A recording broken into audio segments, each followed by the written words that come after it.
Senator Harris says she's proud of her record as a prosecutor and that she'll be a prosecutor president, but I'm deeply concerned about this record. There are too many examples to cite, but she put over 1,500 people in jail for marijuana violations and then laughed about it when she was asked if she ever smoked marijuana. She blocked evidence.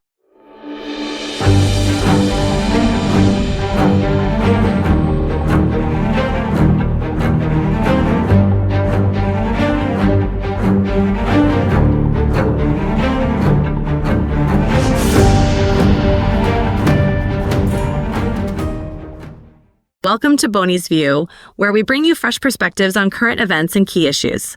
I'm Tiffany, and this is the first episode of My Take. Today, we're diving into Tulsi Gabbard's remarkable journey, from her military service to her battles with political heavyweights, and now, her appointment by President Trump as the new Director of National Intelligence. Stick around to find out what this means and why it's making waves. Tulsi Gabbard, former Congresswoman, current Lieutenant Colonel in the U.S. Army Reserve, and independent voice, has long been a figure of fierce independence in American politics. She's now made headlines again with her appointment as Director of National Intelligence, a role she was named to by none other than former President, and President-elect Donald Trump.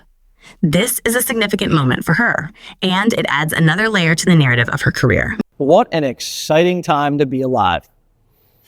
Here now, newly nominated Director of National Intelligence, Tulsi Gabbard. Well, first of all, congratulations, Tulsi. We're all very proud of you. Take us into the room or the airplane when this was offered to you. How did it go down? We had a great conversation and talked a little bit about the work that needs to be done. And I was grateful and honored to accept President Trump's offer to serve our country and support his objective to defend the safety, security, and freedom of the American people as the Director of National Intelligence. Many of you might already know that Tulsi Gabbard has broken a lot of molds. As the fourth woman to be appointed to a top role in the Trump administration, which has risen since her appointment, she has already shattered the idea that President Trump is misogynistic, a narrative pushed by the left for years. In fact, her appointment only further proves how these claims were built on a misleading narrative. It also destroys Mark Cuban's claim that Trump doesn't like strong, intelligent women around him because he finds them intimidating, considering her long-standing service and leadership. President-elect Trump has made the first appointment of his second term. Trump campaign manager Susie Wiles will be his White House chief of staff. She's the first woman to ever serve in the position and played a key role in his 2016 and 2020 teams. But Tulsi Gabbard's political journey hasn't been smooth sailing. From her battle with Hillary Clinton, where she accused the former Secretary of State of trying to destroy her politically. And a news alert here as Gabbard hits Clinton with a $50 million defamation lawsuit over Russian asset remarks. The Democratic presidential candidate, Representative Tulsi Gabbard of Hawaii, is accusing former Secretary of State Hillary Clinton of deliberately spreading false accusations that Gabbard is a Russian asset in a lawsuit seeking upwards of $50 million in damages. To her unforgettable performance at the 2020 Democratic primary debates where she dismantled Kamala Harris. Senator Harris says she's proud of her record as a prosecutor and that she'll be a prosecutor president, but I'm deeply concerned about this record.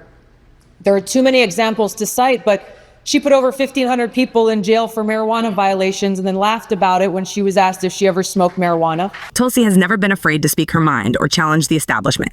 So, what was the source of contention between Tulsi Gabbard and Hillary Clinton? As vice chair of the DNC, Tulsi was expected to publicly remain neutral during the contentious primary between Bernie Sanders and Hillary. Behind the scenes, however, there was pressure to align with Hillary's campaign. I saw a couple of things pretty quickly. Number one is that the chair of the DNC at the time was a woman named Debbie Wasserman Schultz, a congresswoman out of Florida. And she made very serious decisions unilaterally that many times we found out about via tweet or press release that showed she was tilting the scales in the favor of Hillary Clinton in that 2016 primary. True to her principles, Tulsi chose not to yield to that pressure when it conflicted with her core values. Instead, she resigned from her position and made headlines by endorsing Bernie Sanders. Aloha, I'm Congresswoman Tulsi Gabbard. As a veteran of 2 Middle East deployments, I know firsthand the cost of war.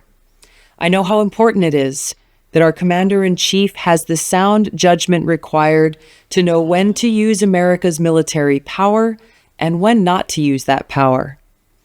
As a vice chair of the DNC, I'm required to stay neutral in Democratic primaries, but I cannot remain neutral any longer. The stakes are just too high. That's why today I'm endorsing Senator Bernie Sanders to be our next president and commander-in-chief of the United States. As these elections continue across the country, the American people are faced with a very clear choice. We can elect a president who will lead us into more interventionist wars of regime change, or we can elect a president who will usher in a new era of peace and prosperity. It's with this clear choice in mind that I'm resigning as vice chair of the DNC so that I can strongly support Bernie Sanders as the Democratic nominee for President of the United States. This decision angered Hillary and the Democratic establishment further when Tulsi formally nominated Bernie at the party's national convention, cementing her reputation as a fearless maverick. On behalf of millions inspired by Aloha, determined to seek a future rooted in love, compassion, and justice for all, and dedicated to a government of the people, by the people, and for the people, I am truly honored to nominate Bernie Sanders for President of the United States. Her relationship with the Democratic National Committee, DNC, took a sharp turn when she publicly called out the party for rigging the system in favor of Hillary Clinton during the primaries, a move that led to her decision to leave the party and become an independent. Earlier today, we heard from Donna Brazile that what many people had suspected for a long time has turned out to be true. The DNC secretly chose their nominee over a year before the primary elections even occurred. This shines a light on how deeply broken our campaign finance laws are and how they've weakened individual candidates while strengthening and empowering political parties and special interests. These laws essentially allowed the Clinton campaign to bypass individual campaign contribution limits. Tulsi Gabbard was very vocal in condemning the DNC for its actions against Bernie Sanders supporters, particularly for purging them from key committees in what she viewed as retaliation for their endorsement of Sanders. She criticized the party for being controlled by a corrupt establishment and argued that it needed to be taken back for the people.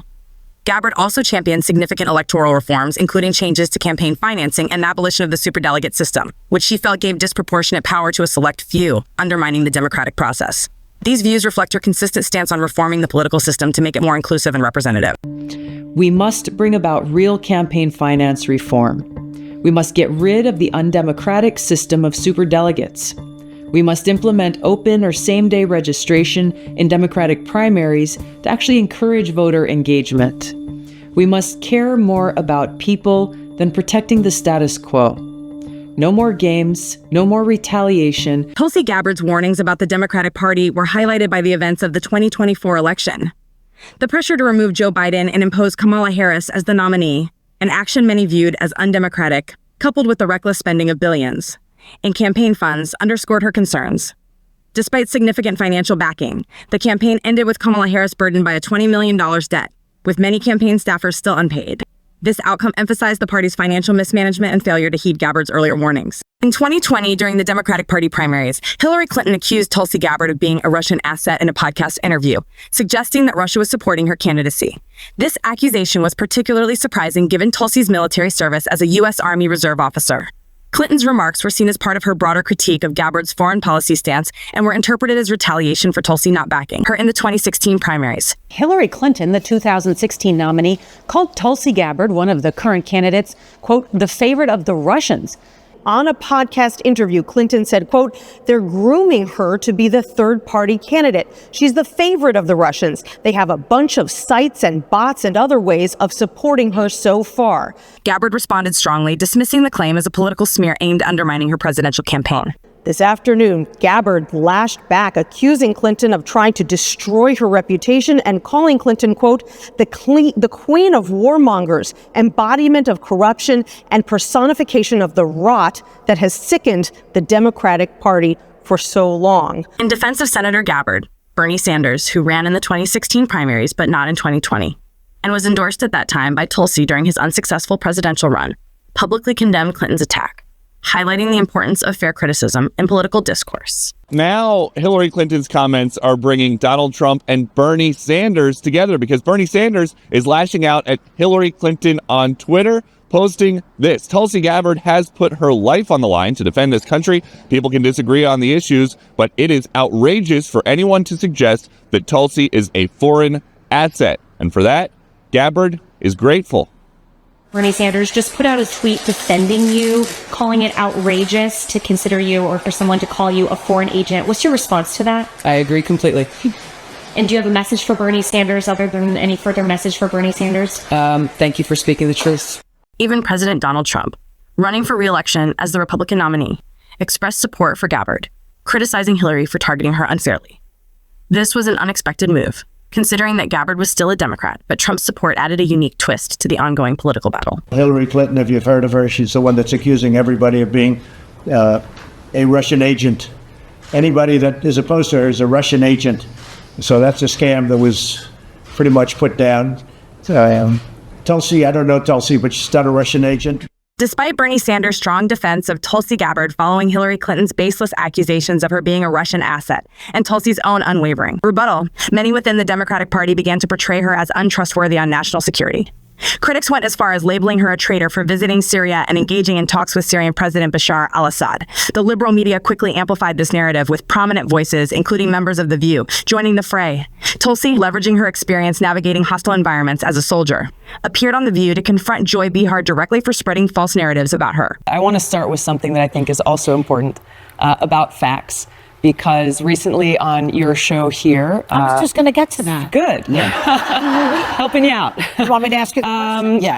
Some of you have accused me of being a traitor to my country, a Russian asset, a Trojan horse, or a useful idiot, I think was the term that you used.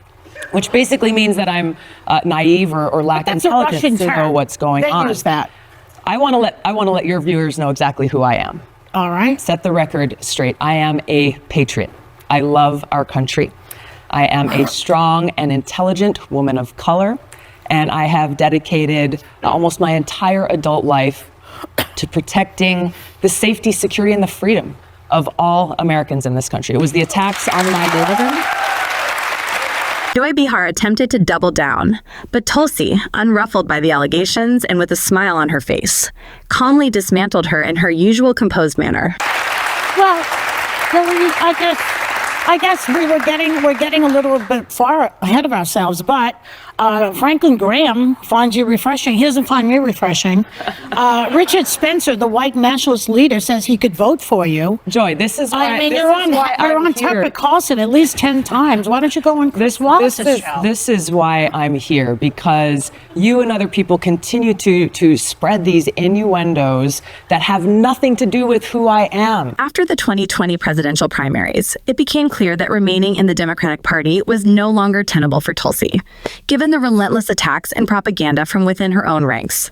In 2022, she made the decisive move to leave the Democratic Party and become an independent. Recently, Tulsi Gabbard made headlines with her move to the Republican Party, a shift she announced on October 22nd, 2024, during a rally with former President Donald Trump in Greensboro, North Carolina. This unexpected declaration, made in front of an enthusiastic crowd, caught even President-elect Trump by surprise.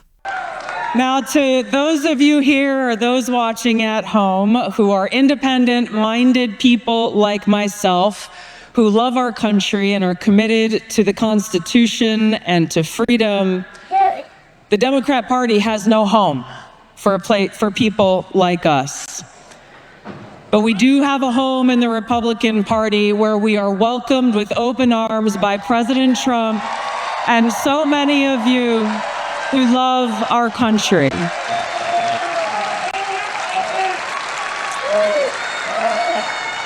And it is because of my love for our country, and specifically because of the leadership that President Trump has brought to transform the Republican Party and bring it back to the party of the people and the party of peace, that I'm proud to stand here with you today, President Trump, and announce that I'm joining the Republican Party.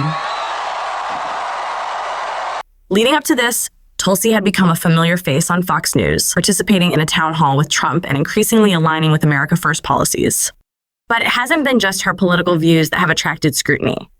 In a surprising revelation by federal air marshal whistleblowers, Lieutenant Colonel Gabbard was reportedly placed on a watch list after her outspoken criticism of the Biden administration and her open support for Trump.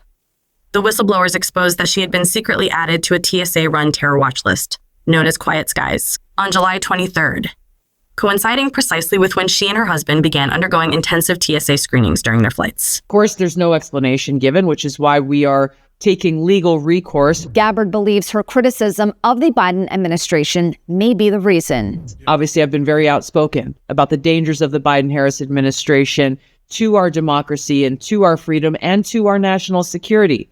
And this is what happens as a result. Despite all this, Tulsi has continued to rise. She's not just a seasoned politician and current military officer. She's a decorated lieutenant colonel in the United States Army Reserve, with service dating back to 2003. She currently serves in the United States Army Civil Affairs and Psychological Operations Command. Her military career, alongside her work as a congresswoman, has given her a deep understanding of both domestic and international issues, making her uniquely qualified for this critical role. Tulsi Gabbard's journey has been nothing short of remarkable, showcasing her resilience and determination to serve her country.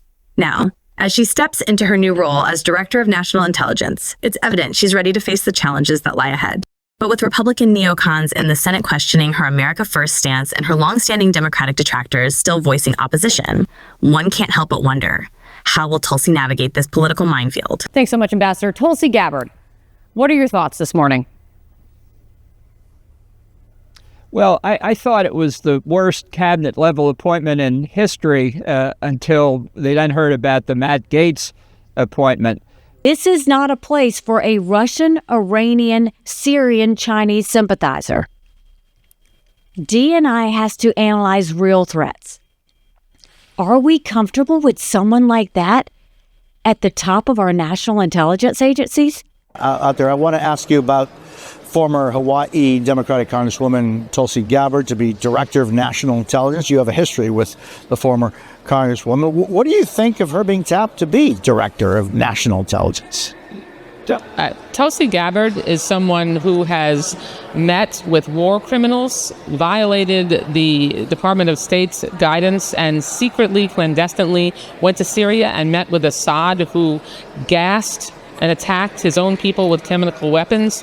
She's considered to be essentially, by most assessments, a Russian asset.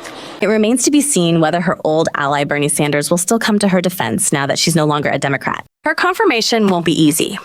But if there's one thing we've learned about Tulsi Gabbard, it's that she's never been one to back down from a fight.